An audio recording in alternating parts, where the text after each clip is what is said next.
Now from here, the buying starts to slow down. We start to get aggressive selling.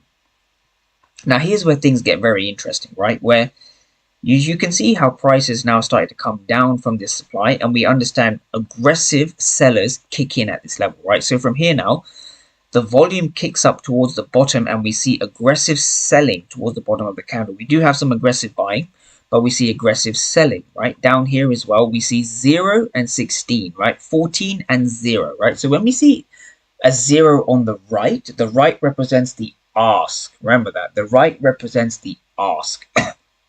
And the thing to understand is that when you have 0 market participants hitting the ask, that means you have no aggressive buying. You only have aggressive selling.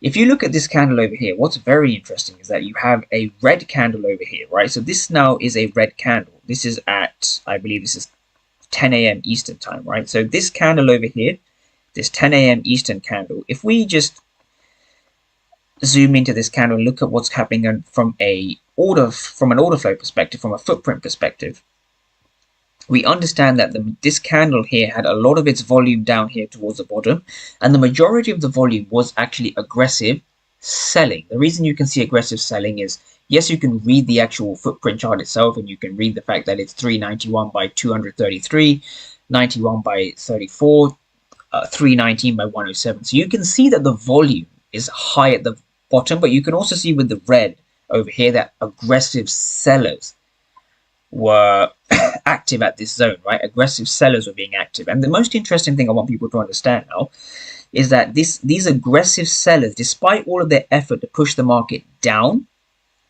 price ultimately broke through this zone, right? Price broke through this zone, as you can see, right? So this is what validates our demand zone, right? Think about this. We're at a demand zone, right? Let's just go back to the chart itself. When we're at a demand zone like this, let's see this, right? When you're at a demand zone like this, and you see aggressive buyers coming in, and you see the aggressive sellers kick in and try to push price down, right? So you had aggressive sellers in this region over here. This is where sellers were incredibly aggressive, as you can see with the footprint chart, right? Sellers were very aggressive at this point, right? So again, this is this price action over here. Sellers were very aggressive over here, very